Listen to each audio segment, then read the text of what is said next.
you, Lord. Oh, your mercy never fails me. All my days I've been held in your hands. From the moment that I wake up until I lay my head, oh, I will sing of the goodness of God. All my life you have been faithful, and all my life you have been so, so good. With every breath that I am able, oh, I will sing of the goodness of God. I love your voice. You have led me through the fire and darkest night. You are close like no other. I've known you as a father. I've known you as a friend, and I have lived in the goodness of God. For all my life you have been faithful, and all my life you have been so, so good. With every breath that I am able, oh, I will sing of the goodness of God. Your goodness is running after, it's running after me. Your goodness is running after, it's running after me. With my life laid down, I'm surrendered now. I give you everything. Your goodness is running after, it's running after me. Your goodness is running after, it's running after me. Your goodness is running after, it's running after me. With my life laid down, I'm surrendered now. I give you everything. Your goodness is running after, it's running after me. And all my life you have been faithful, and all my life you have been so, so good.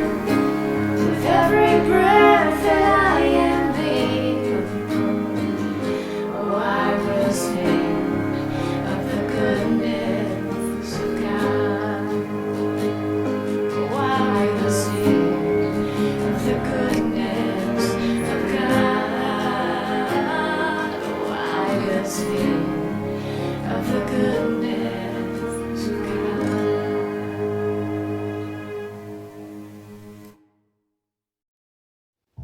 He is the way, He is the truth, He is the light. Through every circumstance,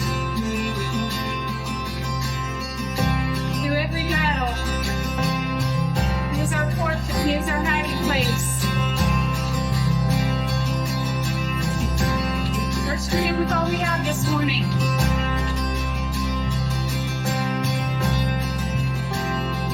Through every battle, through every heart, through every circumstance, I believe that you are my fortress. You are my fortress. You are my hiding place. Oh, I believe you.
Well, good morning and welcome to Community Life Church. My name is Erica. I'm one of the pastors here, and it's Mother's Day. So to all you biological mothers and stepmothers and adopted mothers and grandmothers and adopted grandmothers and nannies and aunties and spiritual mothers, all of you out there, God gives women a mother's heart, and it's a wonderful gift and a blessing. And we just want you to know that we see all the sacrifices that you make, and we bless you and we thank you for it.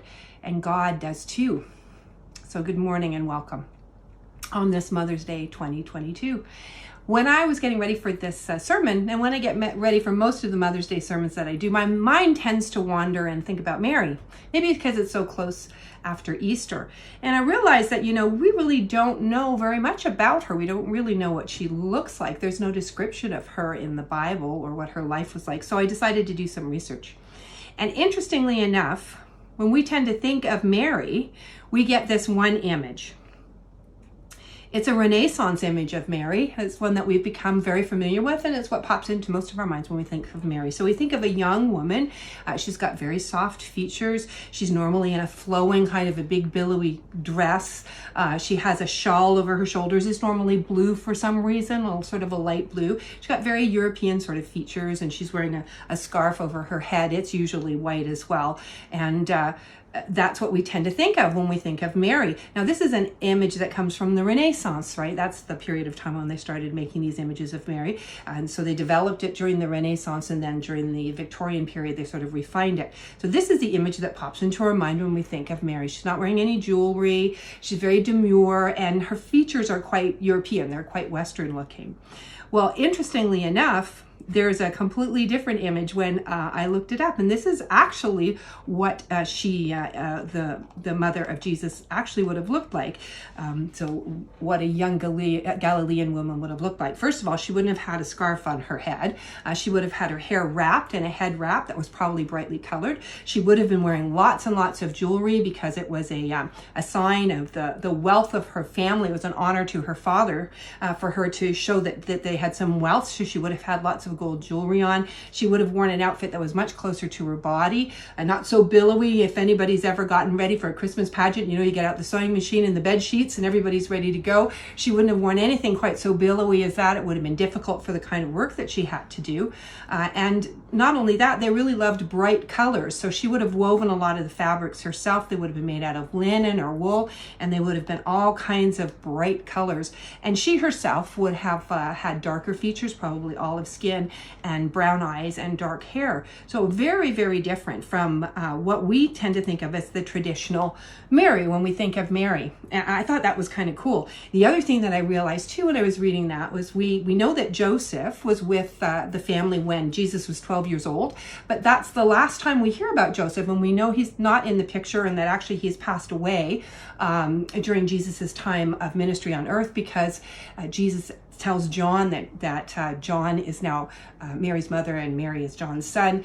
And so that would mean that there was no male head of the family once Jesus was gone, which means that there was no Joseph. So Jesus started his earthly ministry when he was about 30. So we don't know in that time frame when Joseph passed away. So really, if you think about it, Mary at some point in her life could very well have been a single mother with younger children, because she had other children after she had Jesus, and we don't know when Joseph passed away, just that he was there at least until Jesus was 12, and he wasn't there when Jesus was 30. So that's an interesting idea too, that makes it a little bit different from the sort of the image that we've got in our mind of what a traditional Mary looked like and what her life would have been like. And it's really interesting. Why do we do that? Right? Why is it like that? Why would there be this disconnect between the two things, between the reality and the image that sort of we have of Mary? And part of that is that just like writers are supposed to write about what they know about, the painters painted what they knew. And if you're in Europe, they painted people who looked European. So that's one reason. Also, when you, it would make the Holy Family look more like your audience. So as I said, most of our artwork comes, the pictures we have of Mary, our idea we have of Mary, images we have of Mary come from the church in Europe. So, of course, they would have her look more European. And politically, particularly during the Crusades, it wouldn't have been a good idea when they were in the Holy Land and battling with people in the Middle East if the Holy Family looked Middle Eastern. It would be kind of hard to say, oh, look, here we are in a situation where maybe, these could have been relatives of Mary's. So that's some of the reasons why culturally we ended up with this depiction of Mary that really is so different from who she actually was and what she actually looked like.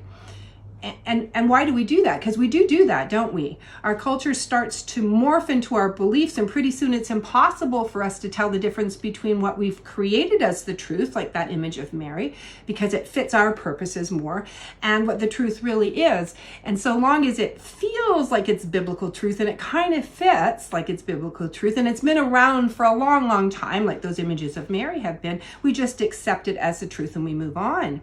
And this isn't a new thing. Jesus addressed this phenomenon specifically in the Sermon on the Mount in Matthew 5:31, when Jesus states, "It has been said," referring to the cultural influence that allowed for the ease and prevalence of divorce for any reason, as opposed to the clearly specified grounds. I like that, "it has been said." So this isn't a new thing, but it's most definitely a human thing. So how does that relate to mothers? Well, just as we've built up a different image of the biblical Mary, that image that I showed you, we seem to have done the same thing with the idea of biblical motherhood.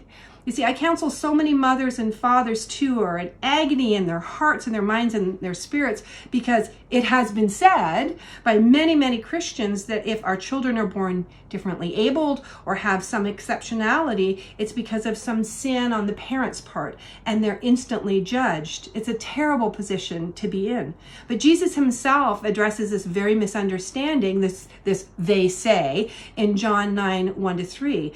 As they went along, so they're walking, Jesus and his disciples are walking along the road. So as they went along, he saw a man who was blind from birth. His disciples asked him, that's Jesus, "Rabbi, who sinned, this man or his parents, that he was born blind?"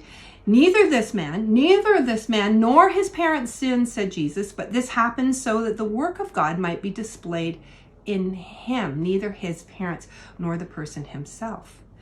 There are also mothers and fathers who spend years mired in shame and guilt because they're adult children who've reached the age of accountability. And the age of accountability is the age when people are able to understand and fully be responsible for exercising their gift of free will.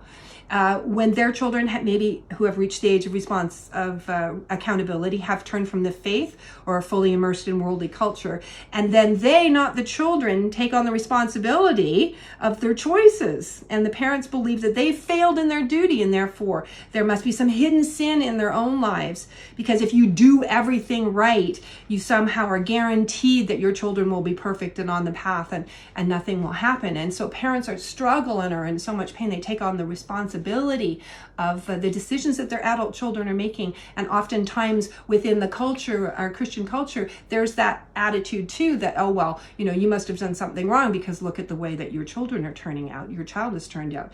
And nothing could be farther from the truth. It's just not true. This isn't a biblical view, it's a worldly view. You see, our lives belong to God, and our children's lives belong to God. Psalm 100 verse 3 says, "Know that the Lord himself is God. It is he who made us and not we ourselves. We are his people and the sheep of his pasture." See, Jesus taught us in parables, familiar little stories, because it's easier for us to take in new information if it's attached to something that we know already. And in the parable of the prodigal son, which is found in Luke 15, Jesus tells the story of a man who has two sons. One of the sons is dutiful to the father, but the other goes completely off the rails, asks for his inheritance, and then goes to a distant land and squanders all his wealth and fortune on wild living. It doesn't say that the father treated either of the sons any differently. Only that one son was dutiful and the other one was not. And as the disciples didn't query this as unusual or strange, having one child who reached the age of accountability and then chose to turn his back on their family, it must have been something that was familiar to them. It stands to reason, doesn't it? Otherwise they would have queried it and asked, well, that's unusual, why would that happen? So, and also nowhere in this story does the responsibility of the prodigal's decision rest on the shoulders of the father. Nowhere. The prodigal is exercising his free will just the same as the dutiful son is. The parable is told to illustrate God's forgiveness, but we can learn a lot from the illustration itself. The Bible does not say that parents are responsible for the actions of their accountable children. What the Bible does say is that as mothers and parents, we are responsible for teaching our children. Proverbs 22:6 says, "Start children off on the way they should go, and even when they are old, they will not turn from it." And Deuteronomy 6:6-7 says, "These commandments that I give you today are to be on your hearts. Impress them on your children. Talk about them when you sit at home and when you walk along the road and when you lie down and when you get up." We need to teach our children about Jesus and how to follow his commands, how to pray and how to study, how to be in his word. And we need to do this by talking about it, but especially by living lives of examples. We want to show them what it's like to be on a discipleship journey, our discipleship journey, loving God and loving people sacrificially. That's our job. And if we've done this to the very, very best of our ability, and we're all flawed and no one's going to do it perfectly, but if we've done it to the very best of our ability and we've included God and asked God and the Holy Spirit to show us what to do and when, and we've done those things to the best of our ability, then we have done what is right and pleasing to the Lord. We can and should continue to teach, to model behavior, to pray intercessionally for our adult children all the days of their lives, But their journey to and with God is their journey to and with God. That's their testimony to the glory of God and his working in their lives. When we as parents take ownership of the free will of our children, again, our accountable children, not our little children, but our children, adult children, our children have come to the age of accountability. When we say, "Oh my goodness, it's my fault. I did something wrong. If only I had done this, if I had done this better," etc., etc., etc. I need to fix it. I need to force things to be different. I need to manipulate the situation somehow to fix it. We're denying our children's personhood. And worse than that, we're denying God in their lives. We're becoming God in their lives.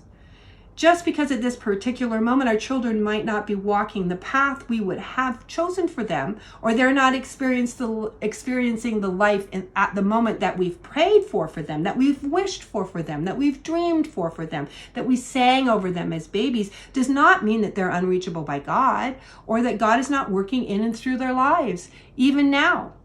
The Bible is full of stories of lives that seemed impossible for God to use or redeem. But there he is in the middle of all the struggle and the mess and the pain, working all things to the good, preparing people through their very struggles for such a time as this, so that his glory is revealed in and through their lives. Mike talked last week about how God uses our worst days for his best purposes. God also uses the worst parts of our lives for his best purpose. To deny that is to deny the sovereignty of God. Do you think, after everything that Jehoshaphat did to save her son Moses, her prayers for her son would have been that he would murder a slave and then have to run away into exile? But we know that God was working in a mighty way in Moses' life, preparing him through all he experienced, every single one of the experiences that he had, to finally be called by God, to hear his name, and then to lead God's people out of exile into freedom and into the promised land. How could the glory, goodness, and faithfulness of God been fulfilled if Moses had stayed in the palace pretending to be Egyptian and leading his privileged life? Did God not answer his mother's prayer in a way that was beyond anything that she could have dreamed of or imagined for her son? I'm sure that Esther's mother, her prayer was that she wanted her daughter to get married to a nice Jewish boy and produce a whole bunch of lovely grandchildren. I don't think ever in her mind it's unlikely that her desire for her daughter was that she be kidnapped and trafficked to a Middle Eastern potentate. But God was working in a mighty way in Esther's life. We celebrate Esther and everything that happened to her. He was working in this mighty way in her life, preparing her perfectly to be in exactly the position she needed to be in order to save her entire people. Elizabeth, Mary's cousin, was told through the angel Gabriel, by way of her husband, Zechariah, that she would have a son who would be their pride and joy, filled with the Holy Spirit. He would bring many people back to God, and that he would go ahead of the Lord and have the power of Elijah. That's Luke 1:13-17. Zechariah was a priest. He was a Levite. He was a member of the priestly class. So it stands to reason that Elizabeth, when Elizabeth pondered on what the angel Gabriel had told her, that she envisioned that her son one day could become high priest in a position of great prestige and privilege. I think it's unlikely that her dreams or her prayers for her son that he was going to live in the wilderness, eat locusts, dress in camel hair, and be considered a crazy crackpot holy man that the other women at the well could over. But God was working in astounding ways, as we know through John, and God was faithful to what Gabriel had told Zechariah and to Elizabeth, only not in the way that they would have seen it work out, I'm sure. The Bible is full of stories that can be considered a mother's greatest disappointment that were actually God's greatest triumph. Gideon was hiding in a wine press. Samson was a murdering womanizer. Matthew was a tax collector. David at one point was hiding in enemy territory pretending to be insane. And what about Mary herself? Do you think her mother's heart would ever had the desire of what happened to her beloved to happen? Do you think that was ever Mary's desire in her heart? She was told she was a mother to a king, but instead, by our way of thinking, she was the mother to a seditious criminal who was mocked, tortured, and brutally murdered by the state, at the insistence of her neighbors, I might add. But look at what God did with that shattered life. And those are just a few examples. Nowhere in our lives is our faith tested harder than when it comes to our children.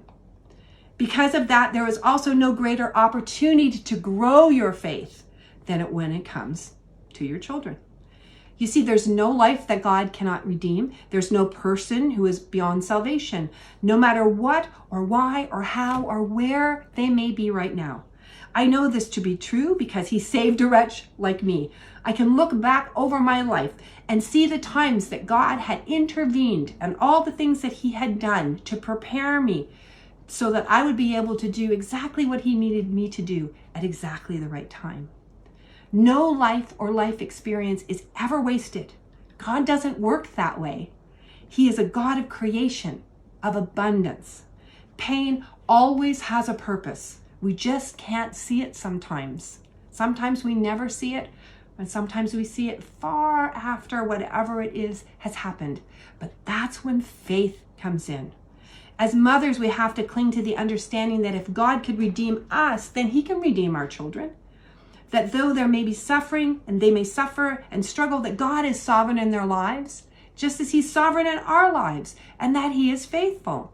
Hebrews 11:1 says, "Now faith is confidence in what we hope for and assurance about what we do not see." And nowhere do we need to apply this more than to our children. Faith, confidence in the hope for an assurance about what we do not see. In the parable of the prodigal son, we see this faithfulness in action. The father never gives up on the son. He waits every day by the gate, scanning the horizon for any sign of the return of his son. And that's our job too, to be faithful, prayerful, and patient. Now, at this point, I can understand why you're saying, well, I don't need to do anything then. What's the point? There's nothing I can do. And when it comes to raising my children, nothing matters. And I can understand why you would think that. But remember, Proverbs 22:6 said, start your children off in the way that they should go. And even when they are old, they will not turn from it. In the story of the prodigal son, what brings the son back into the fold is that he remembers. He remembers his childhood. He remembers what it was like in his father's house. What the father had done to raise the son was not wasted. It wasn't gone. It was just buried under layers of self-will and fleshly desires. When you teach your children about Jesus and you start them off on the way they should go, it never leaves them. And God uses that to call them back. I've seen it with some of my own children. I have 5 children. They're all adults now. And not all of them, but some. Others I'm still scanning the horizon for. But I'm faithful that God is working and will use their life in a powerful way, even if I never see it in this life. My mother has dementia. It's quite severe now. And as her memory has unscrolled and she's forgotten all the more recent things, all of the sort of pain and hurt and stuff like that that she had during her life, she's forgotten about. She was raised a Christian by my Nana, who a lot of you hear me talk a lot about, and she was raised by a faithful woman of faith. So she was started off in the way that she should go. And even though her entire adult life, she said that she was an agnostic, sometimes she said she was an atheist. Now that she has dementia and all those hurts and things that had gotten in the way have been rolled back, she will tell you, and she's told me, that she believes that Jesus is the Son of God and that Jesus knows who she is. You see, none of that was wasted. Her mother planted that, like God has asked her to do, when she was a little child. And even now, she's 91 years old, and she can't remember very, very many things. Lots of things she's forgotten. She doesn't know that I'm her daughter. She doesn't remember her life at all. But she does remember what her mother taught her about Jesus. Being a mother is only a piece of the mosaic that is the life of faith that God has for you. And if you're stuck in shame and guilt and recrimination because you're taking responsibility that does not belong to you, you'll not ever be able to fully step into the plans and promises that God has for your life and for your children's life. So if you're struggling with children who have reached the age of reason and are straying from the path of righteousness, remember, you're in good company. Remember that God and not you is sovereign over all our lives, and that God has given your children the same gift of free will that he has given you, and he has plans and purposes for them. Remember all the lives that seemed too far gone for God to use or redeem, and that nothing could be farther from the truth. Often it's in that very greatest pain and struggle that God is working the most. Imagine at the very, very height of the pain and agony that Jesus was in on the cross was when God was working his greatest miracle. Remember that God is faithful and good, and he does hear your prayers. My Nana, who raised my mom, who I just talked about, was a wonderful woman of faith, and I know that she prayed for me every day of her life. And she died at a time in my life when I could not have been farther from God if I tried. If I deliberately said, how far away from God can I run? And I planned it, that's where I was. That's how far away I was. But I know that she prayed for me every day of her life, and she was a woman of great, great faith. Well, 10 years later, I came to the Lord and brought my whole family with me. Now, she never saw it in her life, but it was working. Her prayer was most definitely answered. God hears your prayers, and he hears your mother's prayers. I have another story for you in closing. One of my daughters recently had her first child, and she's a month old. And she had a serious complication in her delivery, very serious, and it put both her and the baby's life in danger. And for a couple of seconds, it looked like there was a serious decision was going to have to be made. And even before anybody could ask her what her wishes were, my daughter said, I don't care about me, save my baby. Just save my baby. I don't care about me. You know, if I'm not asleep when you need to do a C-section, it doesn't matter. I don't care about me, just save my baby. And that's a true mother's heart. I don't think that she's any different or any special than any other mother. I know that that's a mother's heart. Forget about me, save my baby. And do you know, God has a mother's heart, because that's what Jesus did when he said, I don't know who you are, even while we're still sinners, that he died for us. Don't worry about me, save my baby. That sacrificial mother's love. And God has a mother's heart. And he has a mother's heart for you, and he has a mother's heart for your children. So take this as encouragement. God has a mother's heart. He is working. All things really are working to the good. You're not responsible for the decisions that your adult children make, because God's glory is working in and through their lives even now. And I'm going to end with this.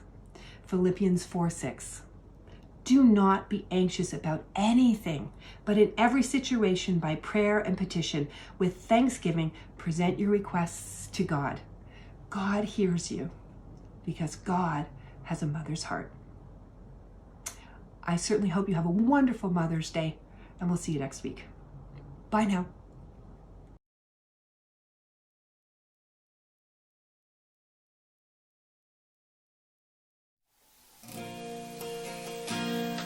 Stir a passion in our hearts, God. Let it overflow.